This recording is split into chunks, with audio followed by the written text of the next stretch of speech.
Selamat datang saudara-saudari. Ya, kita sudah belajar mengenai kemurahan hati, mengenai perkongsian, mengenai pemilikan adalah dengan Tuhan dan pengurusan adalah dengan kita. Ya, kita mau teliti lagi mengenai pengurusan ini dalam hidup kita. Ya. Di depan Tuhan, pengurusan ini merangkumi segala benda yang Tuhan kurniakan kepada kita, ya, yang kita miliki.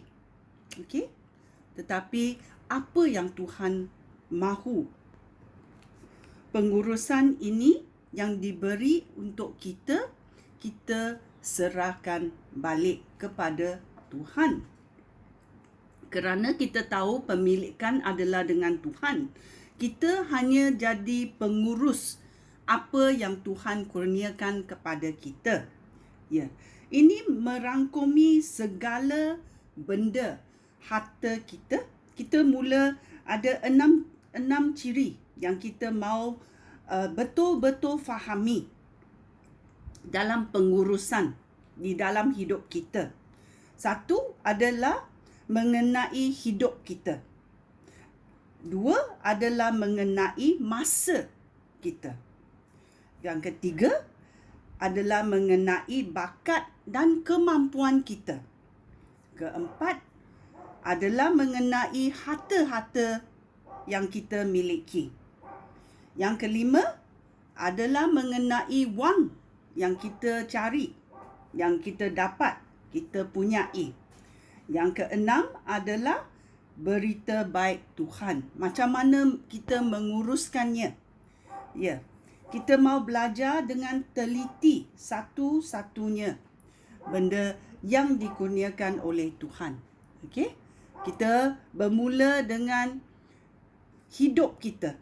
Okey? Kita masuk dalam Alkitab mengenai hidup kita, macam mana kita uruskan dengan kuasa Tuhan.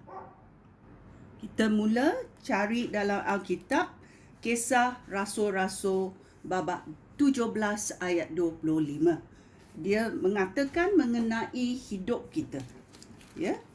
Mari kita mencarinya.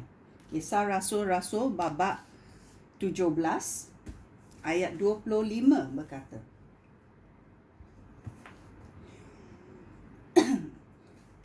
Tuhan tidak memerlukan pertolongan manusia, kerana Tuhanlah yang memberikan hidup dan nafas serta segala sesuatu kepada manusia.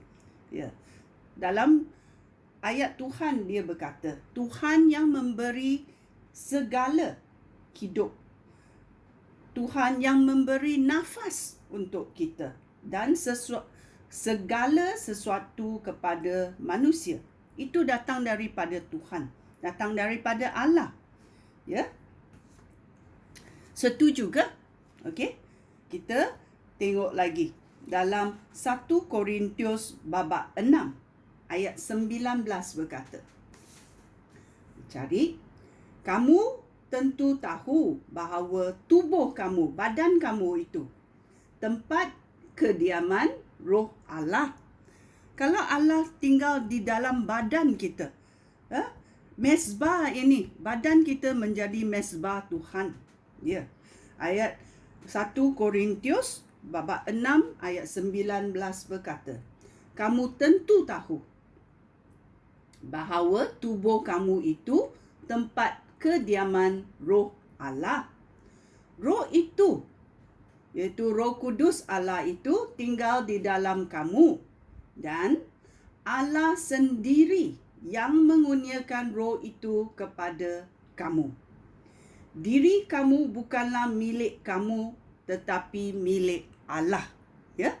So bila kita sudah percaya kepada penyelamatan Yesus Kristus, ya, kita menjadi hidup baru. Kita ada hidup baru. Allah menjadi bapa kita. Okey? Allah menjadi bapa kita. Dan siapa datang? Tuhan Yesus berkata, Roh Kudus Allah akan datang mendiami badan kita, menjadi mezbah dalam badan kita. Ya. Tuhan yang mengurniakan roh itu kepada kita. Diri kita bukan lagi milik kita. Okey? Kita sekarang dimiliki oleh Allah. Ya, kita panggil Allah Bapa. Ya. Dia menjadi bos kita, dia menjadi komander kita. Kita menjadi hamba Tuhan. Kita menjadi milik Tuhan. Ini ayat Tuhan yang diberikan dalam Alkitab. Bukan I cakap sia-sia sahaja. Kita mesti percaya ayat Tuhan. Segala dalam ayat Tuhan itu benar.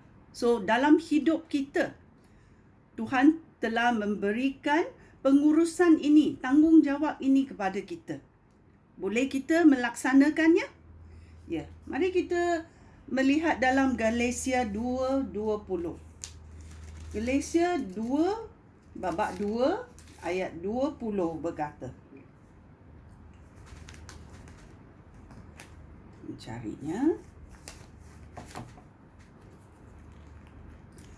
Yang hidup sekarang ini bukanlah aku, tetapi Kristus yang hidup di dalam diri aku.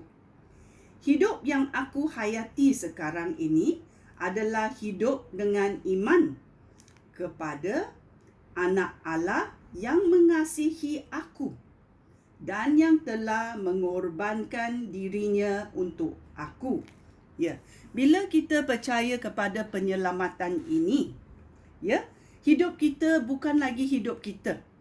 Kerana Yesus Kristus sudah mengorbankan dirinya untuk mencucikan segala dosa kita.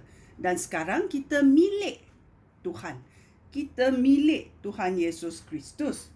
Itulah dia berkata, yang hidup sekarang ini bukan aku yang lama. Ya, tetapi Kristus yang hidup dalam diri aku. Hidup yang aku hayati sekarang ini adalah hidup dengan iman kepada Anak Allah yang mengasihi aku. Dia sangat mengasihi aku.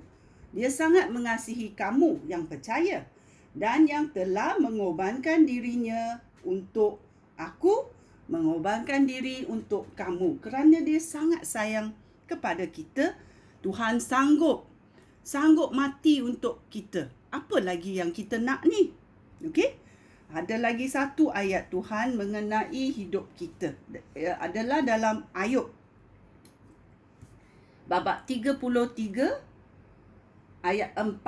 Dia berkata, Roh Allah telah menciptakan aku dan nafas yang maha kuasa memberikan hidup kepada aku. Ya. Bila kita tidak ada nafas, hidupkah kita? Kita tidak hidup. Kerana kurniaan nafas itu datang daripada Roh Allah. Dia berkata dalam ayat Ayub babak 33 ayat 4. Roh Allah telah menciptakan aku dan nafas yang maha kuasa memberikan hidup kepada aku. Ya. Siapa yang memberikan hidup kepada aku? Roh Allah telah menciptakan aku dan nafas yang maha kuasa. Ya. Kita yang bernafas.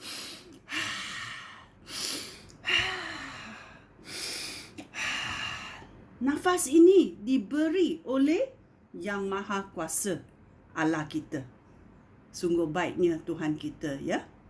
Ini kita belajar bersama-sama. Pengurusan setiapnya. Kita menyembah, kita memberi segala balik kepada Tuhan kerana Tuhan memberi kepada kita apa? Hidup kita. Ya, ciri pertama kita belajar hidup kita. Ya, dalam Alkitab berkata Kisah Rasul-Rasul babak 17 ayat 25 berkata, 1 Korintius babak 6 ayat 19 berkata, kita milik Tuhan.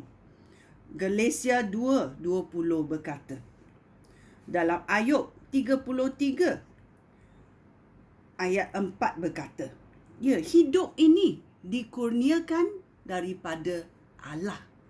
Ya, kita sungguh bertuah kerana Tuhan memberi kita hidup, memberi kita nafas. Ya, segala yang kita uruskan adalah kurniaan dari Tuhan. Malah juga hidup kita. Ya, kita belajar bersama-sama. Okey, sekian. Terima kasih. Shalom.